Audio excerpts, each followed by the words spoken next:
Muchas gracias, Vladimir, y muchas gracias por la organización y por la invitación, lo primero de todo. No voy a aburriros, porque a todo el mundo le da mucho miedo los abogados. Yo además tengo doble titulación porque soy Rechtsanwältin y abogada, así que puede dar un poquito más de miedo, por eso lo voy a hacer muy resumido. Segundo, la presentación, este PowerPoint, lo voy a colgar en mi página web y lo podéis descargar cuando queráis.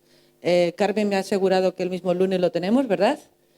Y por lo demás, importante yo creo que hagáis vosotros las preguntas, porque hay muchas cosas que no están todas cerradas, por lo que es mejor que vosotros hagáis las preguntas e intentaré dar las respuestas. Otra cosa, yo os he hecho aquí un resumen de 3 áreas, que es mercantil, laboral y fiscal. Yo no soy especialista en nada de eso, yo solamente soy la jefa de mi despacho, ¿vale? Ellos lo que me lo han preparado han sido los especialistas de mi despacho y por eso, si vosotros tenéis preguntas, las atenderé en la medida de lo posible y si no, pues siempre por un email. Vamos a ver. Empezamos por una cosa muy sencilla, que es en qué tipo de sociedades tenemos en Alemania. Como en casi todos los sistemas que conocemos dentro de la Unión Europea, tenemos las sociedades capitalistas y las sociedades personalistas.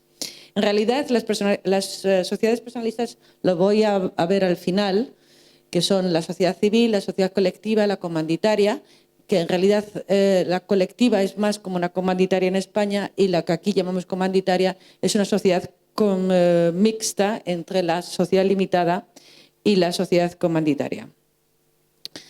Lo he apagado. Vale.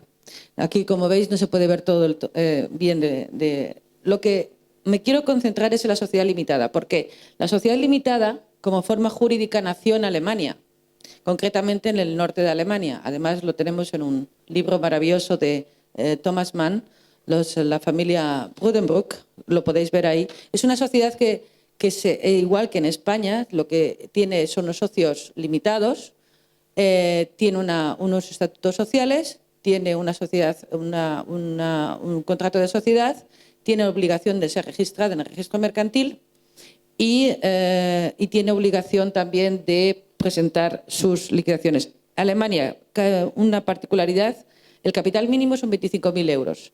¿Qué quiere decir esto? ¿Que tenemos que depositar todo de una vez? No, no es necesario. Se puede depositar nada más que la mitad y con ello ya actuar. ¿Vale? Como he dicho que voy a atender vuestras preguntas, los podéis leer aquí un poquito, las formalidades, etcétera, etcétera. Bueno, no se ve muy bien. Vamos a ver la siguiente. La siguiente, lo tengo aquí, perdón. La Unternehmergesellschaft der Haftung beschränkt, la UG, como todo el mundo la conoce, o la UG, como lo dicen los españoles, nace, que ya lo he comentado antes en el panel, como consecuencia de una reforma de ley en Alemania del 2008.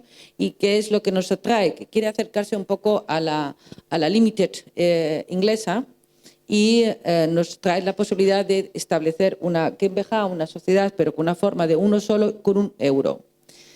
¿Qué límites o qué es la particularidad de esa sociedad? Pues que no puedo disponer de los beneficios hasta que haya acumulado lo suficiente, hasta los 25.000 como la GmbH. En la práctica las entidades fiscales, las agencias tributarias, porque aquí las agencias tributarias son de los Bezirken, de los municipios, tienen bastante libertad de actuación, pero tienen una práctica que después de 3, digamos 4 años, si esta UG todavía no ha acumulado los 25.000, les puede hacer una pequeña inspección. ¿Me entiende? Porque el objetivo de la UG es que realmente se lleve a cabo, que se complete, que se forme como una GmbH. Es la idea. En las formalidades, la único interesante, que además lo simplifica bastante, que es la unificación de los documentos. ¿Qué quiere decir la unificación de los documentos? Que en la sociedad limitada necesitamos los estatutos, la lista de socios, necesitamos también el contrato de sociedad y aquí todo esto lo podemos hacer en un solo documento. También después de esta reforma del 2008 se ha digitalizado la tramitación de la inscripción en el registro mercantil, pero por supuesto tenemos que pasar por el notario también Y al respecto, también en la práctica, al menos en mi despacho, muchas sociedades o muchas empresas o emprendedores extranjeros me llaman y me preguntan, pero usted seguro que como despacho tienen un par de sociedades ahí inactivas y entonces la puede reactivar. Eso aquí no funciona tan fácil, ¿eh? Es mucho mejor hacer una UG, una GmbH, elijan ustedes lo que le convengan para su sociedad. Y además en los estatutos y en la sociedad y en la descripción de actividades es muy importante acercarnos bastante a nuestro objetivo, a nuestro proyecto, y no simplemente comprar una, que a lo mejor tiene sede en Düsseldorf, pero nosotros queremos trabajar en Berlín, y tiene la sociedad que compramos, que está inscrita hace X años y que no tiene una actividad en los últimos 3 años, tengo que reactivarla en los números fiscales. Sinceramente, no merece la pena. Es mucho más sencillo que hacerla desde el principio como un traje a medida, hacer tu sociedad a tus necesidades. Siguiente, para que ustedes vayan ya leyendo. La sociedad anónima. La sociedad anónima, en la forma de estructura y en forma de regulación, se asemeja muchísimo a la sociedad anónima española. La única gran diferencia, el resto lo pueden leer, es que aquí hay por ley la exigencia del Consejo de Control o de Vigilancia, del Aufsichtsrat. Esto es a partir de 500 empleados y si llegan a más de 2.000 empleados, incluso la representación de los empleados es hasta el 50%, es decir, 50-50 con los accionistas. ¿Qué quiere decir el Aufsichtsrat? El Aufsichtsrat, muchas de las personas que trabajan ahí lo hacen con Ehrenamt, se dice en alemán, es decir, sin ingresos, sin salario. Pero es de seguridad para el sistema de que estas sociedades no lleguen a administrar de una forma contra el interés de los empleados. Es por eso de la representación de los empleados también en este Consejo de Vigilancia. ¿Qué más interesante que puede ser diferente a otras empresas? Los demás es lo mismo, las sociedades, las formalidades que tenemos, no tenemos nada que diferencie a una sociedad anónima en España. Luego, y ahora la siguiente. Antes vamos a ir muy rápidos porque como vamos muy tarde de tiempo. Las sociedades personalistas. Sinceramente, yo después de haber estado escuchando aquí a algunos de los ponentes, creo que esas sociedades a casi ninguno de los proyectos que oigo por aquí les puede interesar. Ahora bien, es muy interesante para poder ser activo sin necesidad de muchos complejos, ni depósitos, ni inversión. Eso sí que es interesante. Pero por ello yo creo que aquí al menos lo tienen aquí en la lista, lo pueden ver. Si tal vez creen que alguna de estas figuras les puede acercar a sus necesidades y, como he dicho siempre, piensen que su sociedad tiene que ser como un traje a medida. Y por último, la sociedad o establecimiento permanente. Es una de las cosas que también muchos se preguntan, ¿por qué cuando vengo a Alemania, dentro de un país de la Unión Europea, por qué simplemente me traigo mi empresa de España y lo hago como un establecimiento permanente aquí? Bueno, es una variación también. Yo sinceramente, algunas no son nada de vuestro sector, pero las empresas que lo han hecho dentro de mi despacho contra mi consejo, no les ha ido muy bien. ¿Por qué? Porque venían a determinados sectores económicos de la sociedad alemana. Y en la sociedad alemana, si tú no tienes un apellido alemán, llámese GmbH, o si ustedes lo quieren, GmbH en español, son un poco recelosos. Al menos a largo plazo. El primer año, segundo año, pero si ustedes tienen intención a largo plazo de establecerse e introducir su empresa en un sector determinado de la economía alemana, les recomiendo desde un principio que apuesten por una GmbH o alguna de las otras sociedades, formas que hemos visto. Y ahora, el régimen fiscal. Aquí hay una parte que es interesante.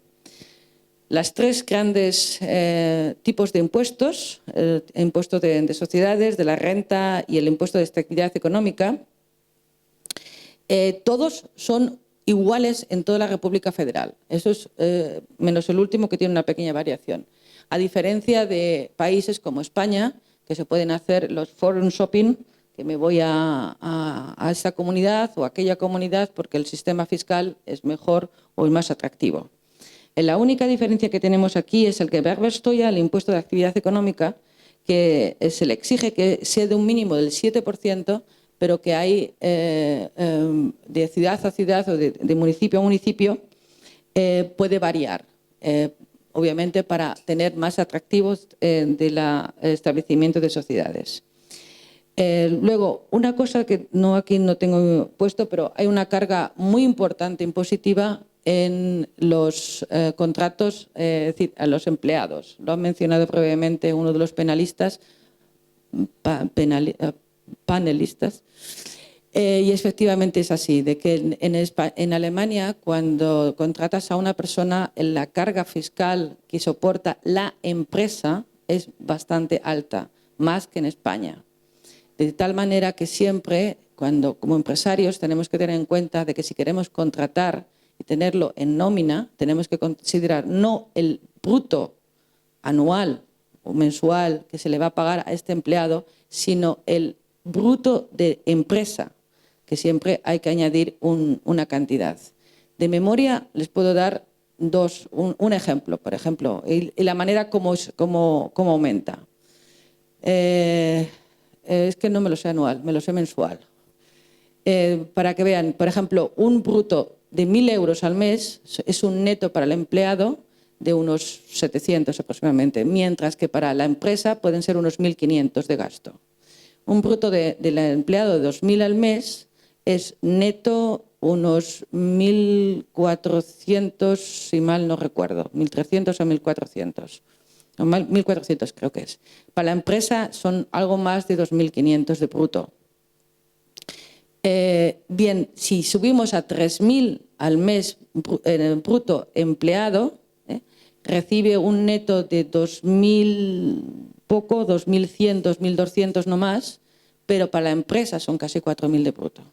Así que hay un momento que la escala se lanza hasta que llega a cantidades de 5.000 o más al mes, donde el empresario está pagando además un plus de 2.000 euros más del bruto que del empleado. Así que por eso mucha gente se decide hacer una actividad o unos contratos de Freimitarbeiter, el empleado a contrato. Tiene sus riesgos y, sinceramente, antes de lanzarse a contratar a cantidad de gente sin una relación de verdadera de actividad, es que no me sale en español, pero un Freimitarbeiter en Alemania necesita que se pueda probar de que no solamente trabaja para dentro de tu empresa, sino al menos para dos empresas, la tuya y otra. Si no, es un empleado escondido o ficticio, pero que tú no pagas los gastos sociales. Los gastos sociales en Alemania es un impago de estos gastos sociales, son perseguibles como delito.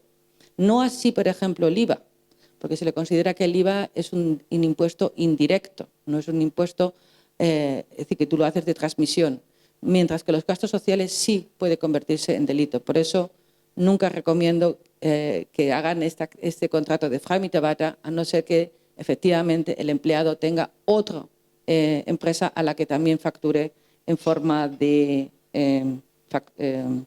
mensual. Para la empresa. ¿Cómo? ¿Establecer una empresa alemana? Perdona, primero, siempre pido que me digas tu nombre. Perdón, soy Pablo. Pablo, dame el ejemplo un poco más concreto. Sí, por ejemplo, si en vez de constituir una empresa alemana se mantiene una empresa española o americana y se tienen a autónomos en Alemania, ¿hay un riesgo para la empresa? Pero esa empresa, aunque sea española o norteamericana, tiene que tener esto que hemos visto antes. un establecimiento permanente y tiene que estar registrada y tiene que tiene que pagar aquí impuestos también. ¿Me entiendes? Lo que pregunto es si se puede evitar constituir en Alemania. El empleado. La empresa. O sea, que la empresa siga siendo una empresa extranjera y simplemente tener empleados alemanes o autónomos. Vamos a ver. Aunque sea una empresa extranjera de España, Norteamérica o cualquier otro país, necesita aquí un establecimiento, ¿vale? Y ese establecimiento tiene que estar registrado y tiene que estar pagando impuestos, ¿vale? Una vez dicho esto, lo siguiente, el empleado. El empleado puede ser un empleado en nómina o lo que le llamamos un ficticio independiente, un autónomo. Esto es, la palabra en español es autónomo, un ficticio autónomo, ¿no? El ficticio autónomo, a la empresa se le puede castigar, al empleado nunca, sino el que está obligado a hacer esto, a hacer estas declaraciones y estos pagos es la empresa, no el empleado. El empleado está coayudando, pero no es el sujeto directo obligado a la declaración de este tipo de impuestos. ¿Es así más o menos lo que quieres saber? Sí, lo que me pregunta es si se puede evitar registrarse y simplemente ser una empresa extranjera que está contratando a gente aquí, porque es que no tenemos ningún negocio en Alemania, simplemente vivimos aquí. Pero tu prestación de trabajo es en Alemania. Bueno, solo vivimos aquí, pero todas las facturas son norteamericanas, todos los gastos son norteamericanos. Sí, tuve exacto, 180. Eso es para las personas privadas. Yo lo que digo es, yo también tengo residencia fiscal alemana ahora, porque cumplo los requisitos de tener una vivienda o los dos, pero la empresa no. Entonces somos una empresa americana y yo lo que busco es simplificar al máximo, ¿no? Sí, porque no, es que tuvimos un caso parecido con una empresa escocesa que el riesgo era altísimo, vino una inspección, tenía, no me acuerdo, muchísimos empleados, más de 100, ¿vale? Y los tenía de una manera simplemente que vivían aquí, pero decía que el trabajo era allí, pero en realidad era aquí, donde hacía, aunque estuviera solamente tu residencia aquí, ¿me entiendes? Pero tú hacías la prestación de servicios desde aquí. Al final se quedó en una negociación. Eso es una cosa también muy habitual en Alemania. Ahora mismo vengo. Es una cuestión muy típica en Alemania cuando hay un riesgo, una multa de muchos ceros, de más de 6 ceros, enseguida la administración está dispuesta a negociar. Y ellos, esta empresa escocesa, negoció y sacó más o menos sacando la cabeza del agua. Pero sí es perseguible, se puede llegar. Pero vamos, no es un caso. En esta empresa teníamos 100 o más, ¿me entiendes? Era un caso que llevaban ya un tiempo y se dedicaban al desarrollo de un tipo de software para un determinado sector industrial. Es el caso concreto que conozco. ¿Sí es más o menos lo que quieres saber? Sí. Pero vamos, es la empresa, siempre es la empresa. Vale, pero ¿es inspeccionable una empresa americana, por ejemplo? Aunque, También. ¿sí? También, ya te digo, la escocesa tuvo que pagar. Es decir, que también la cuestión es que tengan conocimiento las autoridades determinadas o no tengan conocimiento. Y no creo que sea por un caso de un empleado, 2 empleados, 5 empleados. Estoy hablando de unas cantidades importantes, ¿vale? Vale. Y de un tiempo además. Recientemente tuvimos la consulta también de al revés. Además, lo curioso es que el empleador era un despacho de abogados alemán a una abogada en España. Y llevaban 10 años con un ficticio autónomo y un despido improcedente y lo que le ha caído encima son 150 solamente en gastos sociales a la Seguridad Social Española, más o menos. ¿Vale? Y eso también se negocia. Si es más o menos lo que... Pero siempre es la empresa, lo que digo, reitero. Vale, ¿vale? Gracias.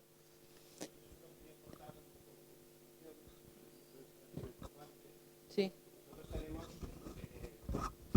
Un poco por añadir un poco de información, no sé si te podría servir, pero nosotros tenemos contrato español. Los empleados del Cervantes, aquí en Berlín y en todo. Pero hay un convenio de no doble imposición, lo que no sé si una empresa privada se puede acoger a este convenio. Y además desde fuera de Europa, pero nosotros declaramos en España y pagamos impuestos en España.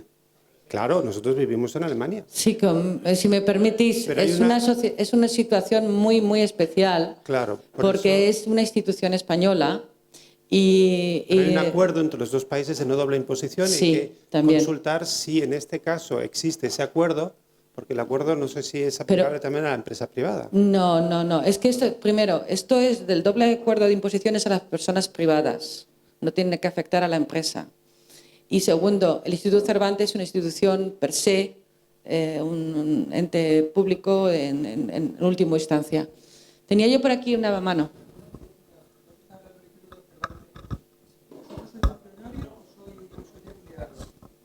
No somos personal empleado. Somos función pública, pero empleado.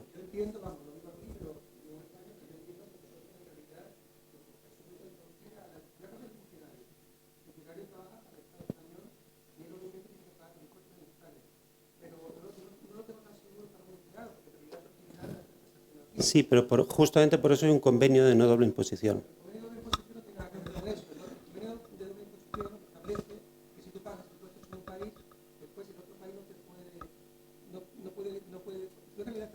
Sí, por eso nos daban la opción de elegir entre pagar en Alemania o en España. Y los que pagamos en España, gracias al convenio, no tenemos que pagar en Alemania.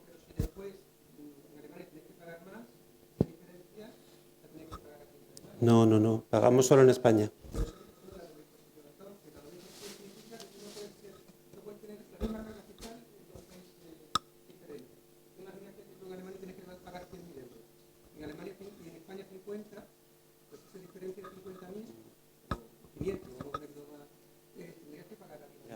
Perdón, si quieres te lo explico después, pero como el tema de la empresa privada más que del instituto, quizá podemos seguir. Perdona. Sí, insisto, de que no es comparable, primero porque es una institución pública o semipública, tiene un tratamiento especial, y segundo, de que el convenio de doble imposición que tiene España con Alemania y Alemania o España con otros muchos países es solamente aplicable a las personas físicas, y es aplicable tanto para el impuesto de la renta como otros impuestos, también para que las personas no sean doblemente, soporten doble carga tributaria. Eso es todo, ¿no? Me faltan varios puntos, pero si había unas preguntas, sí, dígame. Sí, un momentito. Buenas, mi nombre es Hugo. He visto en varias startups que lo que hacen es hacer una Inc. en Estados Unidos para recibir la inversión, y luego lo que hacen es hacer una GmbH aquí en Alemania y que actúa como empresa hermana o empresa hija. ¿Puedes explicar eso un poco cómo funciona? Sí, se puede hacer perfectamente. La Inc. es la Incorporate norteamericana o cualquiera del Common Law System, y lo que te traes aquí es que la Incorporate es fundadora de la GmbH. Es decir, que es una de los socios fundadores de la GmbH. ¿Me entiendes? Vamos a ir para atrás. Sociedad anónima, sociedad capital, ¿dónde he visto? Sociedad limitada. Aquí lo he visto, el capital mínimo, que hemos dicho que solamente tienes que depositar la mitad para ser activa. Persona jurídica de patrimonio, capital, socio, fundador o fundadores. ¿Ves? Entonces, ese fundador o fundadores puede ser una Inc. o una Limited, fomeaos. Y luego sus socios que responde con su respectiva participación en el capital social. ¿Me entiendes? Es decir, que si tú quieres fundar una GmbH, o cuál es la posición que tú tienes. Perdona, pero Hugo, para un abogado, una abogada, siempre necesito saber dónde está mi cliente para ponerme aquí o aquí. ¿Tú quieres fundar o eres empleado? ¿Cuál es tu pregunta? No, imagínate, recibes inversión en una empresa americana, ¿no? Una Inc., pero el desarrollo se hace aquí en Berlín. Sí. ¿Vale? Entonces, por temas de impuestos o por temas de pagar a los empleados y tal, se decide crear una empresa en Alemania para facilitar ese proceso. Entonces, desde el punto de vista del creador de esta empresa, ¿no? ¿Por qué se hace esta hermana empresa? Por una GmbH, porque es mucho más cómoda, y además tendría un soporte impositivo mucho más cómodo la GmbH que una Inc. Y si además las balances, etcétera, etcétera, serían muy... Porque entonces tendrías que ir a la otra, a las sociedades estas que hemos establecimiento permanente. Y estos tienes que pagar impuesto aquí. Y eso lo he dicho antes, que incluso en mi despacho tuvimos un par de casos que no quisieron, no resulta a largo plazo. Empresas que tienen un movimiento, un volumen etcétera, etcétera, no merece la pena, ¿vale? En cambio, si tú haces una sociedad limitada, lo que haces es simplemente de que con tu Inc. es uno de los socios, uno de los fundadores, FOMIAOS, ¿ok? Y entonces lo que pagas aquí o lo que tributas es como una GmbH, con las ventajas además que incluso que podías, si hubiera pérdidas, porque me parece que las pérdidas a veces también las hay, las puedes arrastrar a la Inc., a la Incorporate o a la Limited o whatsoever, y la puedes deducir de alguna forma, ¿me entiendes? Ahí tiene, yo no soy la fiscalista, pero sé que se pueden hacer estas actividades. Ingeniería fiscal se llama, ¿vale? Es así Vale, como se gracias. llama. ¿Lo has entendido ahora? Sí, sí. En una situación hipotéticamente optimista, siempre es más inteligente una GmbH. Pues, tienes un apellido alemán, una GmbH. Los alemanes te conocen mejor. Tienes hacia atrás tu madre, la Inc., la Incorporate. Pagas aquí esos impuestos. Si tienes pérdidas, los puedes arrastrar o de alguna manera liberar un poco la carga impositiva de la Incorporate, eventual. Pero si fuera positivo, tuvieras ingresos, aquí también puedes optar a otras subvenciones, ayudas, bla, bla, bla, bla, que la Incorporate no podría tener eventualmente. Una cosa, estoy contestando muy rápidamente. Por eso necesito siempre saber en qué posiciones. Vale, ¿Alguien gracias. más? ¿Están todas las preguntas respuestas? Qué bien. No, me quedaban un par de puntitos que quería no olvidar, que es el tema de la responsabilidad de los fundadores o de los socios, que es importante, tanto en las sociedades en las personalistas, por supuesto, hasta con su propio capital, y en las sociedades capitalistas, en caso, que también puede haberlo, y se da, y está en la prensa, que los administradores, no los socios, sino los administradores hayan incurrido en alguna actividad que sea susceptible de ser catalogado, gracias, como delito, entonces los administradores responden personalmente también con ello. Son, desde un punto de vista jurídico, son dos acciones diferentes. Primero vas contra la sociedad limitada hasta que puedas, si no, tienes que iniciar nuevas acciones o procesos contra los administradores porque responden también penalmente. Otro de los puntos que me habían solicitado o que creo que puede ser de interés para ustedes son los Datenschutz, los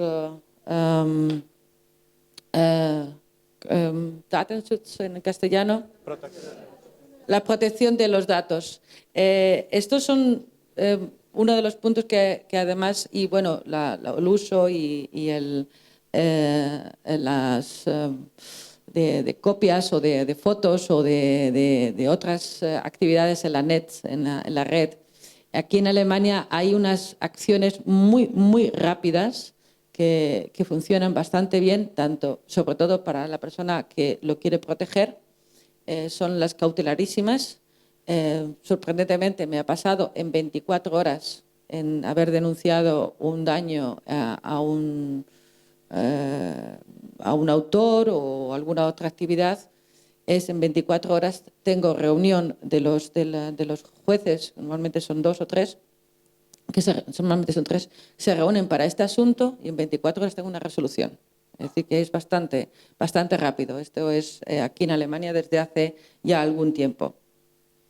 Y, por supuesto, también lo que hay que tener en cuenta cuando establecemos nuestra sociedad, que respetamos también todos los márgenes de la ley con respecto a la protección de datos. No sé si quedaba algún punto más. La responsabilidad de los socios.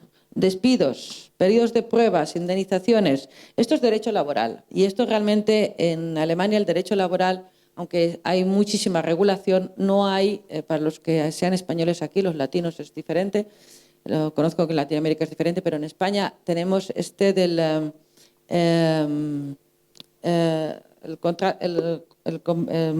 no los convenios colectivos, sino la ley marco laboral también.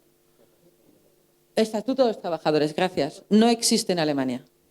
¿Vale? No existe. Eso es una ley marco que nació en España después de la Constitución 78 y es envidiada en Alemania por todos los laboralistas. Porque en una ley tenemos todo. Aquí no existe. Aquí hay muchísimas leyes que regulan pues, cada una parte del derecho laboral, pero sobre todo el derecho laboral en Alemania es pura jurisprudencia. Entonces, si tienen ustedes una pregunta, la acepto todas, porque realmente contestar así generalidades sobre temas de despidos o temas de indemnizaciones no se puede. No existe una regla como el Estatuto de los Trabajadores, tantos días por tantos años. No existe. En Alemania el despido, si un empleado es despedido, tiene el derecho de presentar demanda contra este despido improcedente, y la acción de demanda de este despido improcedente es para ser reincorporado al puesto de trabajo, ¿vale?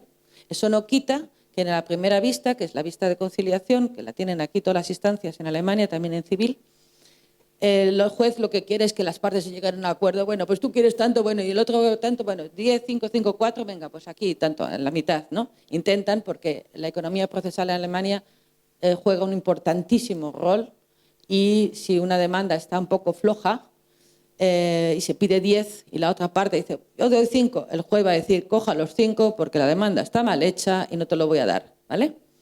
Entonces, eso por un lado, es decir, que no hay el principio de indemnización como en el Estatuto de los Trabajadores en España de tantos días por tantos años. Eso no existe en Alemania. Lo que sí existe es que, aunque en el contrato tengas un aviso para el despido de un mes, que además siempre es en las dos direcciones, no solamente el trabajador hacia la empresa, sino la empresa hacia el trabajador, que por ley está en el Código Civil alemán, el 622, va aumentando este plazo conforme de los años. Al principio es 1, después aumenta a 2 meses, luego a partir de 5 años son 2 meses y sucesivamente, ¿no? Y eso es lo que tiene que respetar la empresa. Es decir, si tú en la empresa llevas 5 años o más, no te puedes despedir de un día para otro, sino tiene que darte al menos esos 2 meses. Y además puede darte, y el empleado que se sienta despedido de mala forma puede exigirle que le sea liberado de asistir al trabajo. Se dice literalmente en alemán. ¿Qué quiere decir esto?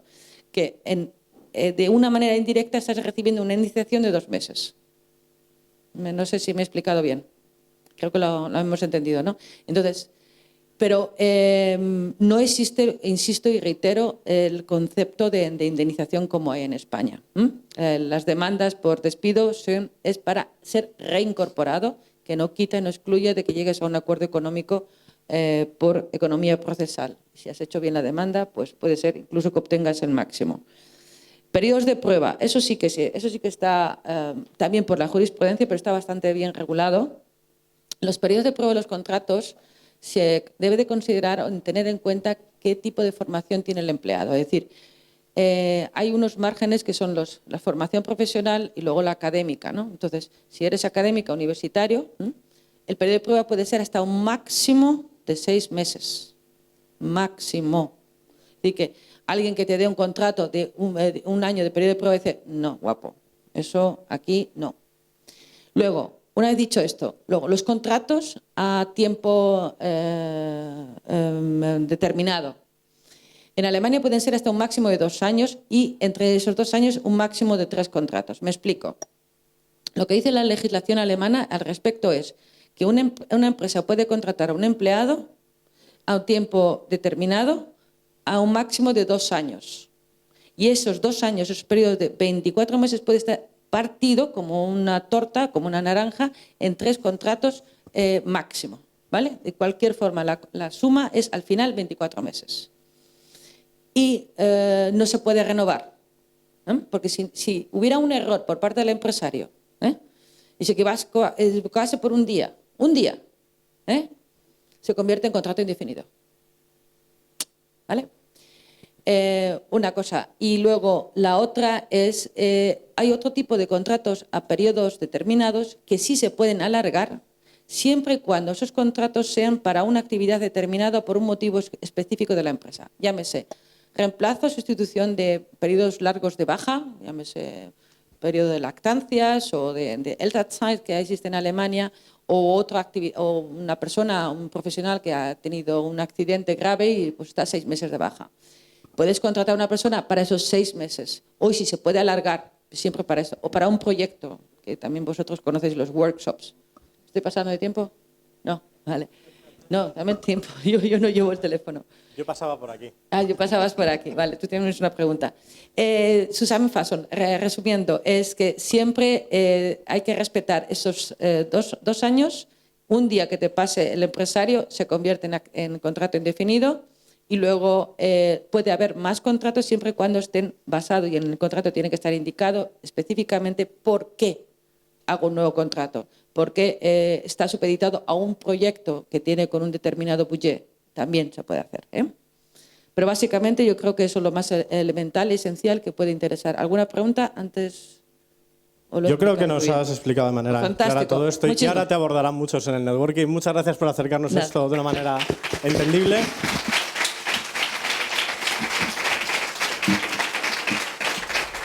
Y hemos hablado durante todo el día.